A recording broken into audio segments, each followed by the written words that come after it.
I think one of the reasons that all of this has got so far is that it's so crazy it doesn't sound like anyone could possibly think it. So when I started saying to people, they are telling children that sex is a spectrum. They're telling 4, 5, 6-year-olds that they were assigned a sex at birth, but that was just a guess that the medical professionals guessed. And they're waiting for that child to tell us whether they're male or female. People would think she has to be exaggerating. She's misunderstood something. They're not really saying that. Strangely, if they had been a bit less bizarre in what they were saying, we might have caught on to it sooner.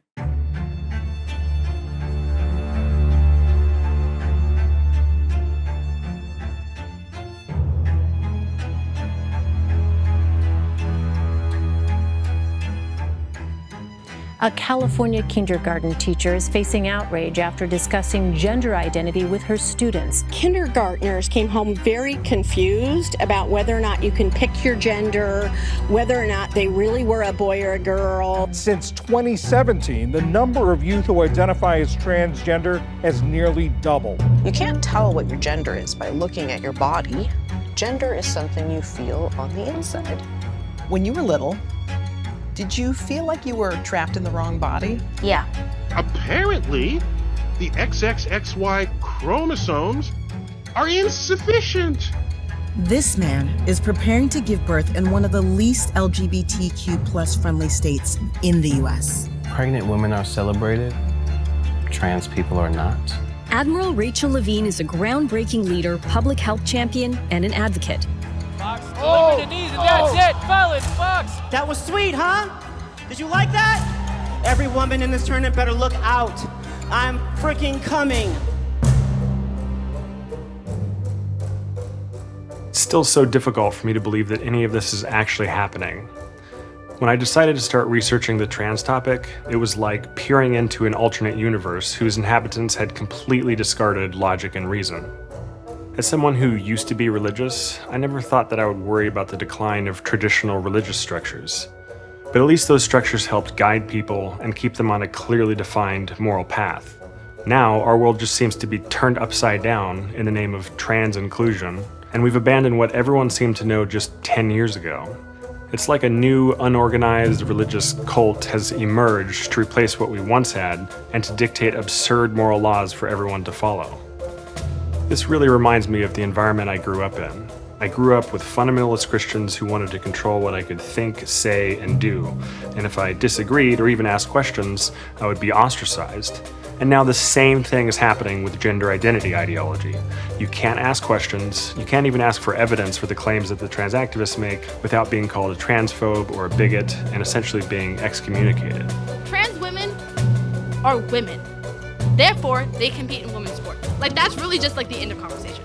So of course, as I've watched all of this unfold in front of me, both online and in the city in which I live, Portland, I knew I had to investigate this bizarre belief system, regardless of whatever backlash I might face or whatever trouble might come my way. If you see a turf, punch him in the face! Trans rights are under attack. What do we do? Stand up, fight back. Trans rights are under attack. What do we do? Stand up, fight back. Trans rights are under attack. What do we do? Rise up, fight back. Trans rights are under attack. What do we do? Stand up, fight back. What do we do? Stand up, fight back.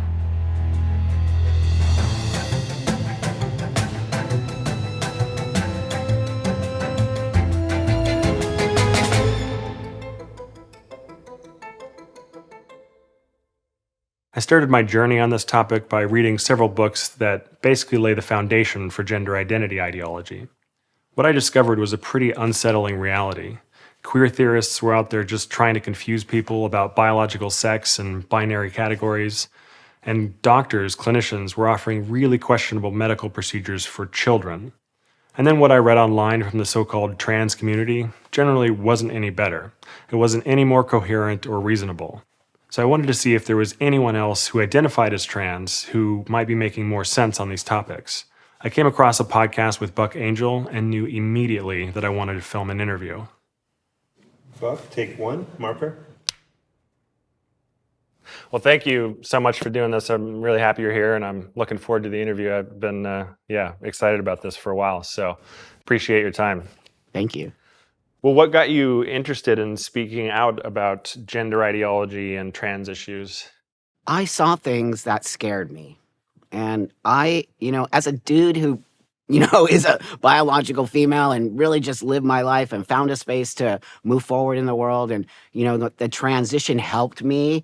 It doesn't run me, if that makes sense. And it literally helped me become part of the world. So when I started seeing things like hate on some level and this pushback and this labeling of other people cisgender and creating this divide between us as transsexual people and the world,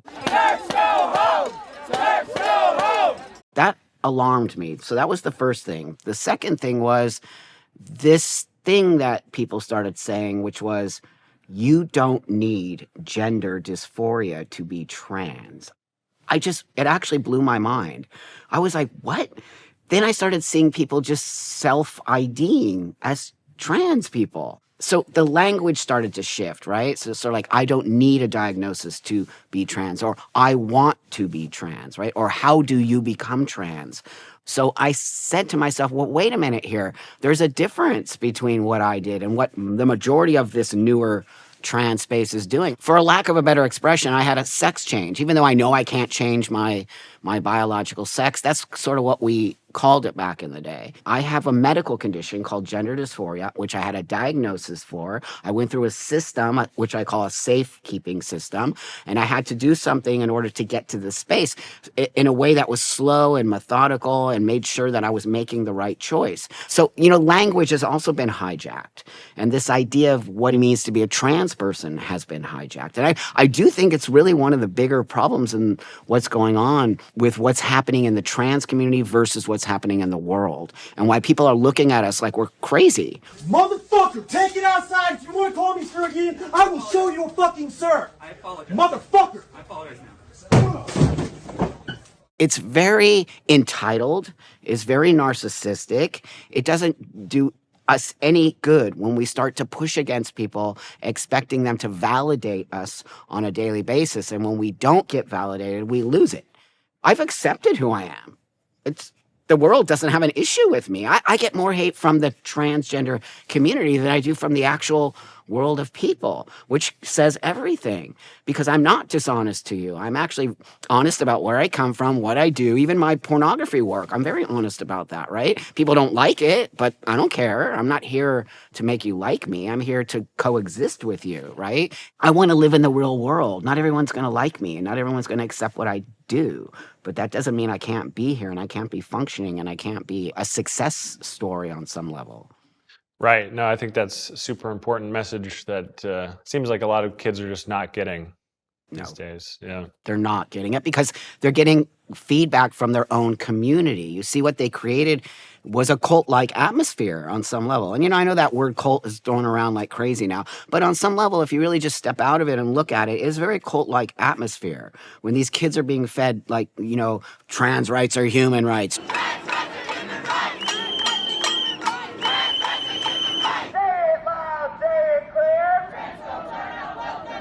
And the kids aren't thinking what they're saying, right? Because now it just becomes a thing. And that's very cult-like on some level. It was great to discover that Buck thought a lot like I do about this ideology. And despite the fact that we didn't agree on everything, I really appreciated Buck's perspective. After our interview, I then reached out to Helen Joyce, the awesome author who wrote the book Trans: When Ideology Meets Reality. She's written extensively about the effects of this dogmatic belief system and how it leads people to be in conflict with the real world. She invited me to a conference on gender put on by Genspect in Ireland, so I packed my bags, flew to Ireland, and was able to interview quite a few experts on this topic. And one of the talks given at the conference particularly intrigued me. So Colette Colfer, I'm sure a lot of you know her from Twitter. She is an academic who lectures in the world of religion and ethics. In her presentation, Colette will explore the religious aspects of gender ideology. So over to Colette. Thank you. Thanks, Sarah. I'm just going to dive straight in. The approach I take to religious studies is called the phenomenological approach, and it's sometimes called methodological agnosticism, because it doesn't try to decide whether the truth or not of somebody's claims. Ninian Smart is one of the experts in this area, and for him, he says, God is real for Christians, whether he exists or not. So I understood, it was just like an epiphany around this time last year, and I understood I could use that approach in relation to gender identity. Gender identity is real for people who believe in it, whether it exists or not. The more I learned about this belief system, the more it really did seem to be religious in nature. And almost everyone that I interviewed told me how they've lost friends or even lost work for just not believing in the basic tenets of this ideology. If you were to give a brief summary of what it is that you call gender identity ideology, what would that be? The sort of simple idea that these words male, female, man, woman, girl, boy don't refer to immutable biology, which is an evolved category, but refer to feelings and statements about feelings, specifically feelings about identity. So just to give a little brief primer, these words male and female are as fundamental in biology as words like atom and gravity and electron and, positive and negative charge are in physics. So male and female are evolved categories, and what they mean is reproductive strategies. Male is everything that evolved to support the production of what are called small motile gametes in humans and other animals, that's sperm. And female is everything that evolved to support the production of large immotile gametes in humans, that's called eggs. And that's it. Some animals, famously clownfish, can actually change sex. Some animals have both male and female parts. They're hermaphrodites like worms. But all mammals have all the male parts in one group of individuals and all the female parts in another group of individuals. So I have no male characteristics and a man has no female characteristics, and we can't change sex. No mammal can. And that's just basically a fundamental fact. It's an evolved fact about the species that we are. So it's so strange to think that this is something that you could co-opt to being something about identity. But that's what they think. They think that the biology either isn't real or is unimportant, and that what you say about yourself is the cardinal fact. Many people on the left will say, well, no one actually believes that. No one actually believes that biology or biological sex is not real or is a social construct. Is that true? That is not true. So I still get that today from people saying that I'm just misinterpreting them. They're actually talking about gender being a spectrum, not sex.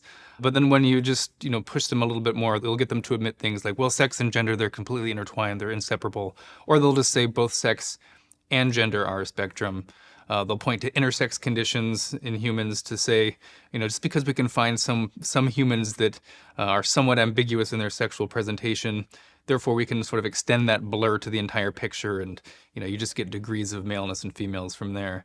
And also, if they weren't denying the reality of biological sex, we wouldn't get things like people who are unambiguously male, like Leah Thomas, competing in female sports.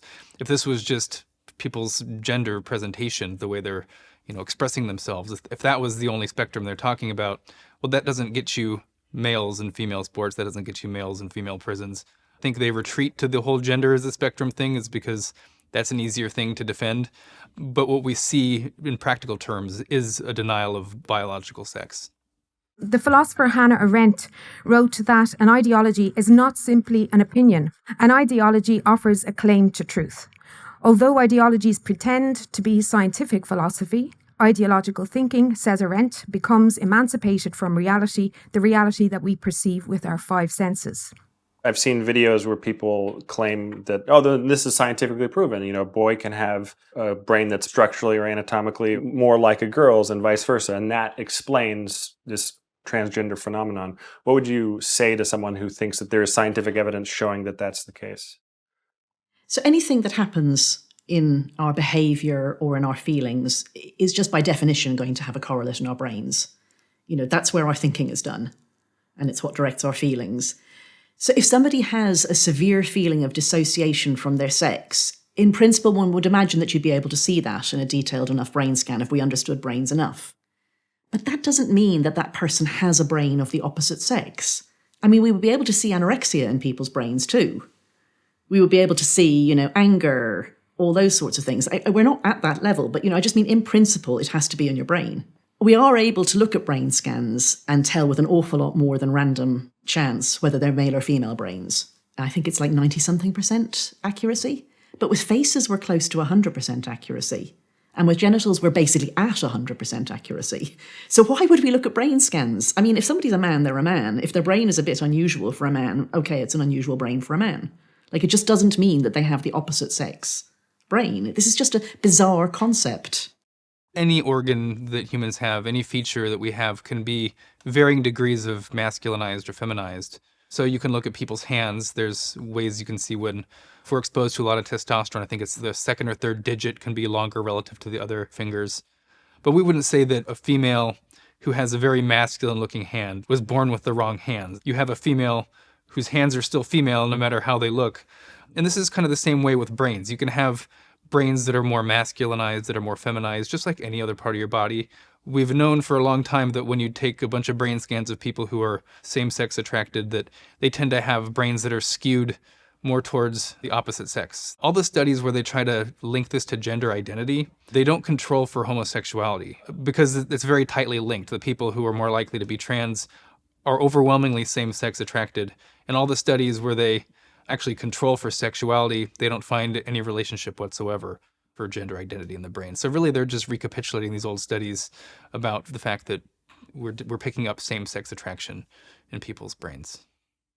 Right. Is there any biological basis for gender identity at all? None has yet to be discovered, no.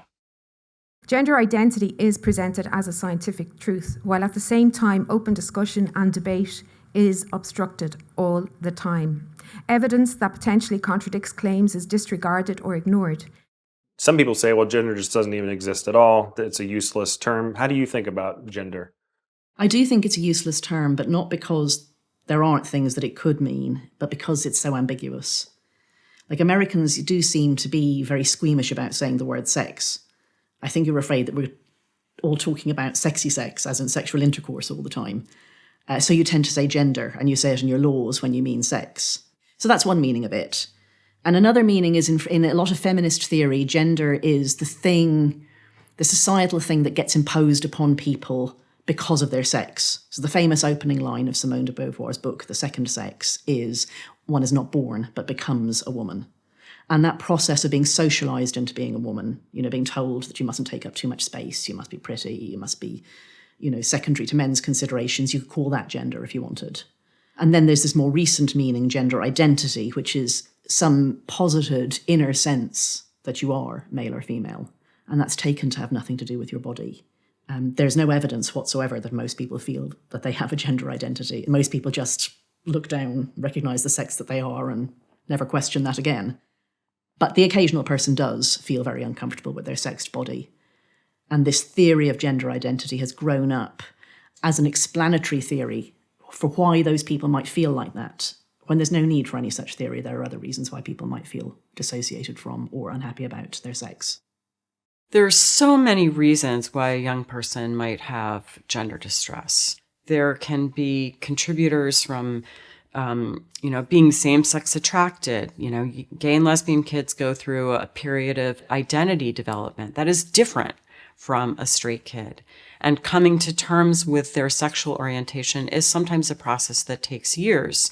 Part of what can happen during that process is a sense of gender dysphoria that may be socially influenced, like it feels wrong to be a girl who's attracted to girls. So you think, gosh, it would be so much easier if I were a boy, or vice versa for young gay males. Trauma can contribute. Psychiatric problems like anxiety and depression can contribute.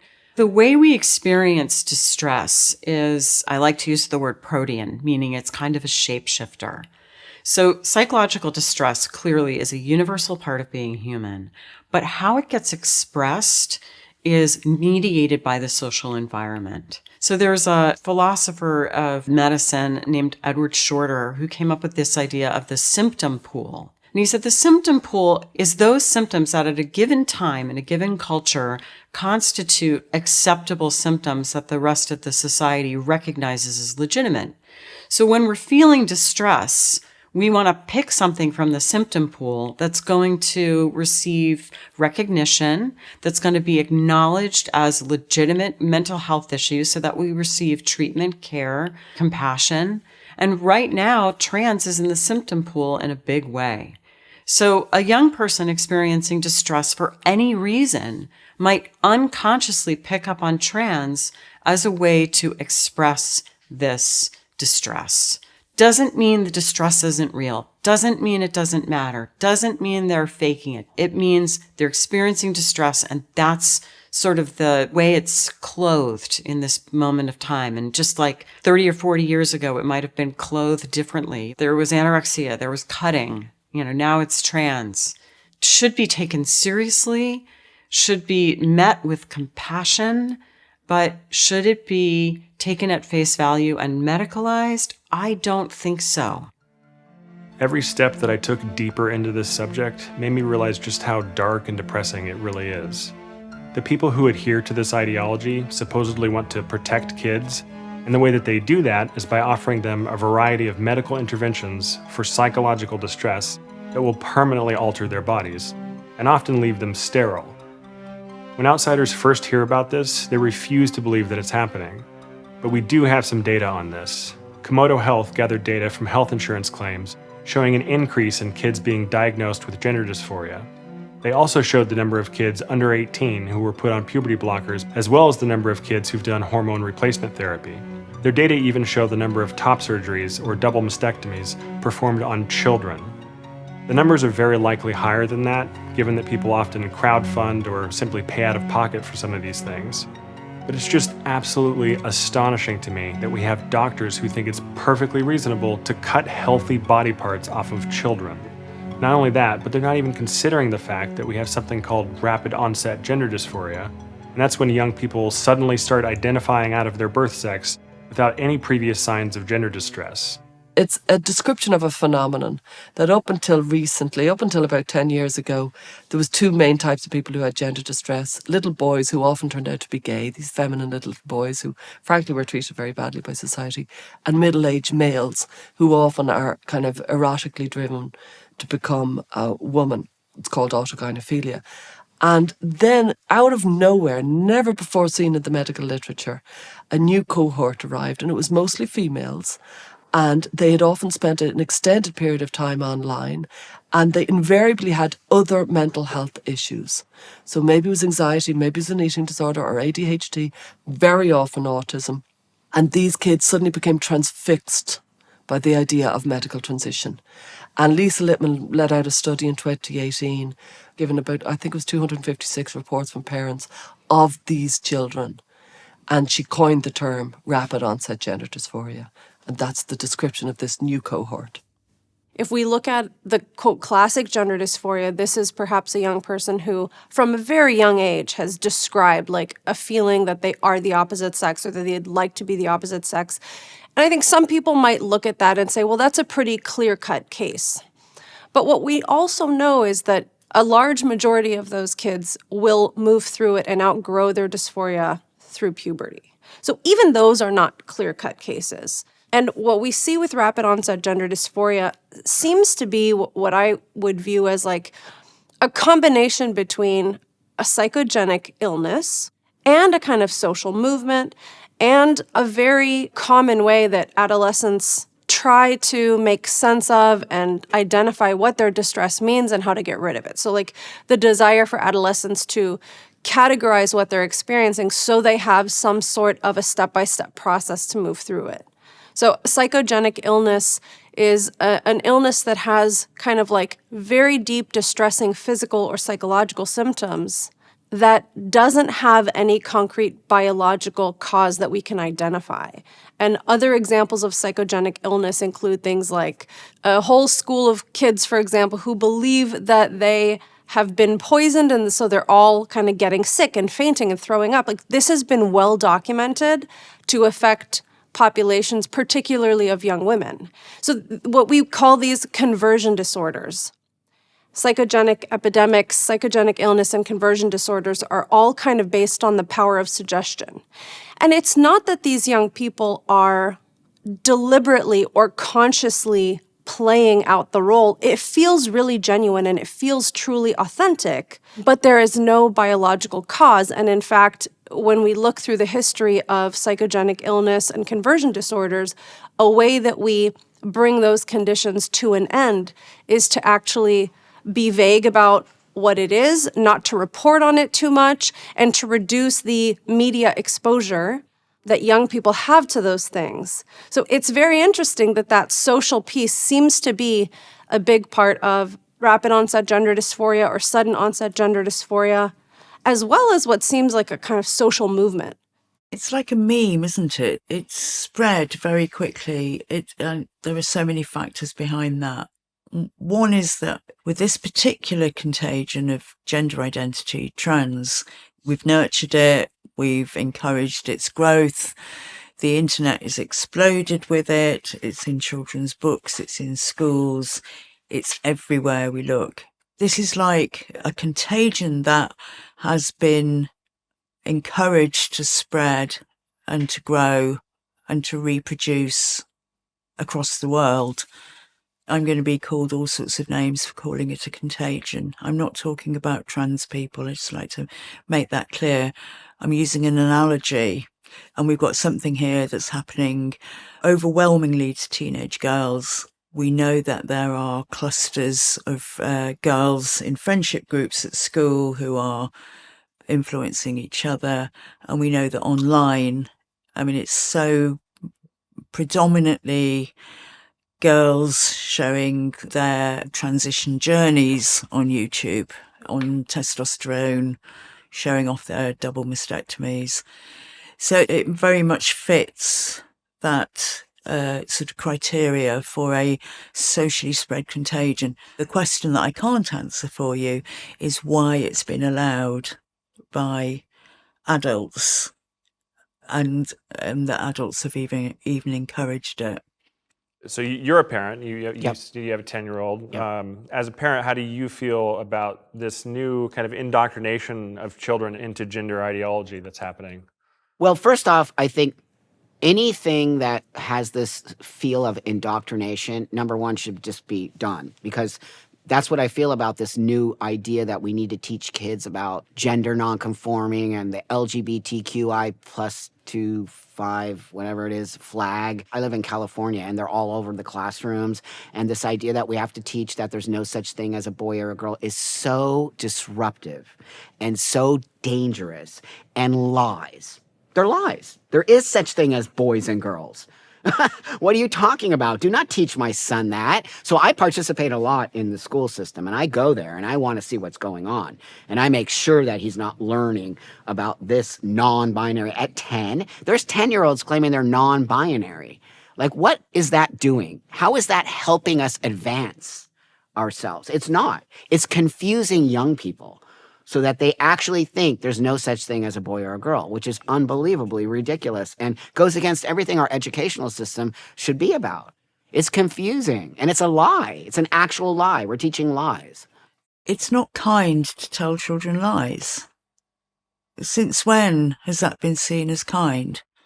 Because to the teenage girl, no, actually, you're not going to grow up and become an adult man. That is impossible. The best you can hope for is to live your life as a man and hope that you can convince other people that you're really a man. But whether you go through hormones, surgery, whatever, you're still in the fight. You've set yourself up for a lifetime's fight because you are still female and that will never change. All of your dealings with the world will be with that conflict between your actual sex and the sex you're presenting to the world. No matter how well you pass as the opposite sex, you remain in that conflict within yourself for the rest of your life in all your relationships. That's the best you can hope for. If you think that's a price worth paying when you're older and can think through all the issues, then go ahead and do it. It's the brain we need to work on, not giving puberty blockers, not giving hormones, not doing surgery. We're doing it backwards. We're giving these kids this opportunity to have all of these surgeries and all of these life-changing things that will save your life. No one's even attached to the mental part of it. I don't care how much you work on your body. It's like a car, right? If you buy a car and you don't check out the engine, but all you're doing is painting it and putting new tires on it and putting awesome upholstery in it, it's going to break down. There's no doubt about it. And that's what I see happening. No one's working on the engine. We're all working on the paint and the tires and the upholstery. And then these kids are left with these things that they don't understand how to even use. Because now they're just like, okay, I did this. What's next? That's what I hear them say. What's next? I'm like, what? So we have, on some level, stigmatized within our own community. We have stigmatized what gender dysphoria is. Because now they're saying you don't need gender dysphoria. They're also saying that you don't need to go to a therapist. I laugh because I don't want to cry. It's absurd. And so this is where I have issues. Because we have actually taken therapy out of it. We have something called affirmative therapy. Unbelievable. Gender affirming care doesn't do any of the basic things that therapy is supposed to do. If you follow the affirmative model, therapists are being taught what you need to do is simply affirm a young person's self-diagnosis. But that is the opposite of what therapy is. When you're talking about psychotherapy, the most important principle is curiosity. So in the therapy room, we are supposed to be able to be curious about everything. Radically curious. We're supposed to be able to explore everything and talk about everything. And that does mean sometimes challenging misconceptions, challenging defenses, opening things up and exploring things that you might not be conscious of, always with compassion and empathy. But it doesn't just rubber stamp a person's view of themselves or of the world. I mean, if you want that, you can, go to a good friend. A therapist is someone who's on your side, but isn't necessarily going to side with you all the time. So the most common objection to my perspective or other clinicians that I work with, our perspective, is that if this is the same thing as being gay, then you're basically impeding the authentic identity development of a trans kid. So if you really believe that the person sitting in front of you is this special kind of person called a trans person, any question that you ask or any challenge that you present or any alternative viewpoint you bring into the picture could be seen as thwarting their natural development, their authentic development. Whereas I come from a model that's more of a developmental model, meaning you can develop gender-related distress for a variety of different reasons. And therefore, as a patient, you have the right to a variety of different ways of understanding yourself better, managing your distress, and figuring out how to live in a way that is authentic to you and also preserves your long-term outcomes, because you could be caught up in something momentarily that is caused by other things. And so if you take that concept of an authentic transgender person out of the equation, you actually have a lot more options open. When it comes to gender affirming care, therapists really go to a whole new level by recommending that a patient should proceed with a medical intervention that is not about improving their overall health. The purpose of the medical intervention and gender affirming care has to do with their psychology and this vague concept of identity. So it's not about treating a medical condition. It's not about improving overall health. It's actually about pursuing medical interventions that are known to be damaging to a person's health and medicalizing a body that potentially had nothing wrong with it and certainly didn't need that particular type of medical intervention. And therapists recommend these so-called treatments on mental health grounds. It is painful to live with gender dysphoria. and it really does need medical treatment. I describe gender-affirming surgery as using surgery to help someone physically actualize their internal sense of self. You know, I have an adolescent patient that hasn't been going to school for months and is completely socially isolated, and they come back to clinic 2 months after top surgery, and they're like this exuberant teenager in school, you know, planning the rest of their life, thriving. I live every day with the removal of my breasts from a top surgery, which I now regret. If I made this mistake as an adult, a young girl could too. So what we do know is that adolescents actually have the capacity to make a reasoned, logical decision. And here's the other thing about chest surgery.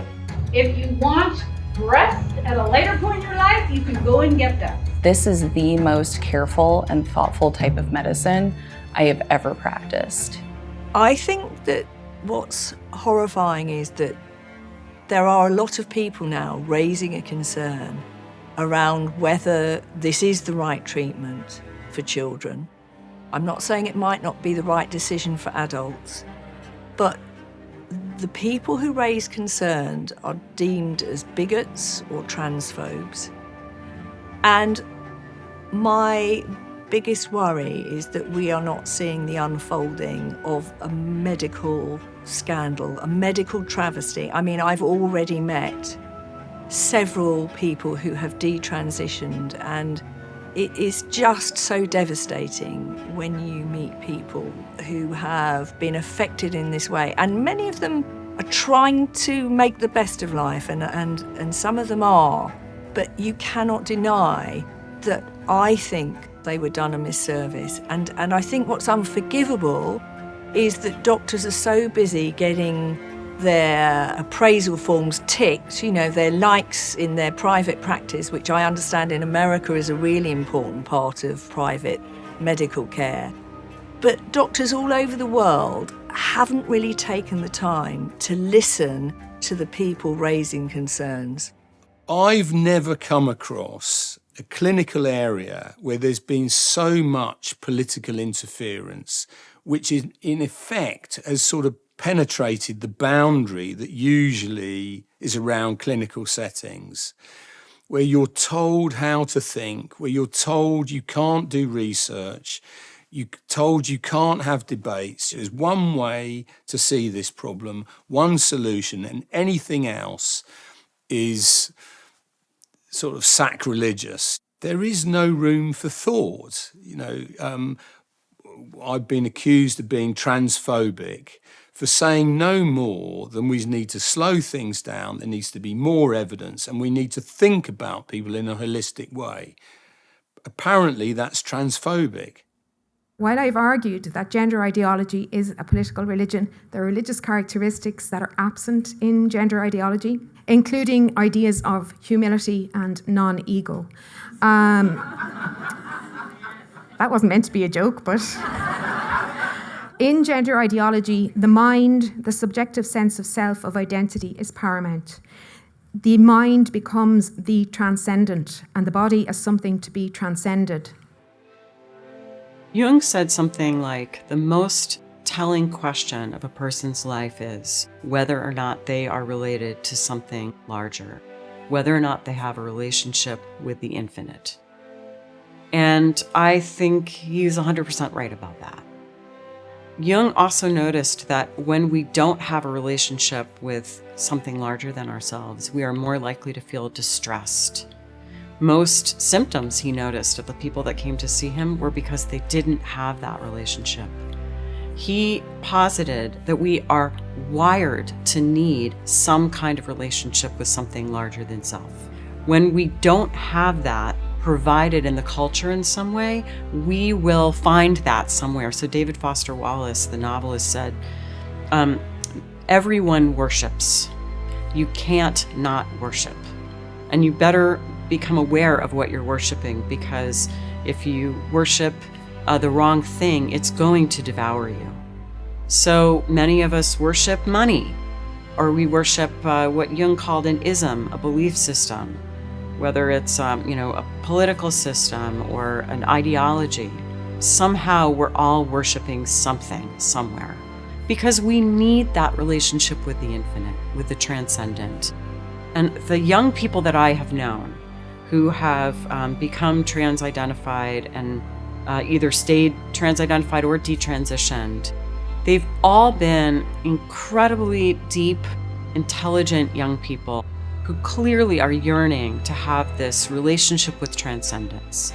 To me, this is a lot of what trans is, because it literally says you can transcend your mere material reality. You are something other than just your body, which of course I think is true. But I think that this is a kind of small way, a kind of concretized way of finding that relationship with transcendence that ultimately is unsatisfactory for a lot of people. But the impulse to be related to something larger and to transcend our mere material reality, that is a healthy impulse. When I lost my faith, it was an extremely difficult time. It took a lot to recover and rebuild a stable sense of identity.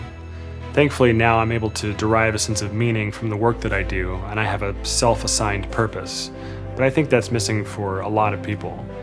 So regardless of whether or not this ideology can be classified as a cult or a religion or some other kind of social movement, the reality is that it's serving a purpose, especially for the young people who are out there looking for answers in life that perhaps traditional religion used to provide for us.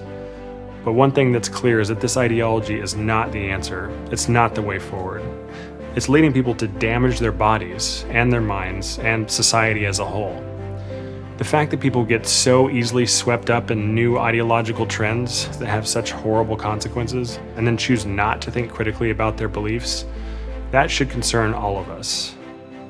I think there's a real problem if we can't allow ourselves to be curious. I think in a way it's what's gone on with a lot of the children. In my experience, they don't really want to think about this. They just want an answer.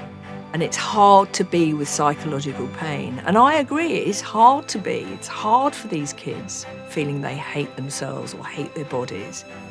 But the disappointing thing is that professionals, adults, aren't allowing a more mature and nuanced discussion, debate, research in clinical care, particularly when you're thinking about children and safeguarding. The adults have got to be in the room and they've got to be prepared to look at the evidence, discuss the data, have ideas, curiosity, be allowed to ask questions, because I just don't think we know yet the best route to go. But what I do know is that we shouldn't be rushing children along a medicalised path, which is irreversible. These are kids, people. We're not talking about adults. We're talking about young kids who have their whole life ahead of them. And we're saying we know better? You don't know shit. You know nothing. You are doing a disservice to these children. And for us to be affirming or not saying anything because we're too scared to say anything, we are going to regret it. We as a whole society are going to regret it. Mark my words, this is on tape. It'll be here forever. We are going to regret it because we're not standing up. And we don't have the balls to push back against a bunch of people who are actually bullying us into this behavior. I refuse to be a part of that. I will not. It's shameful and it's disgusting and it's child abuse. Right. Yeah, I would say we all need to buck up. That's right. Right on. I'm giving everyone the opportunity here. Don't be scared. I open the door for you. It's not easy for me to open this door. I get kicked every day from a community that I'm supposed to be a part of. But I see the bigger picture. And if I'm willing to go against the grain, you have to be there with me because I can't do it by myself. And we can't. We need people like you to stand up.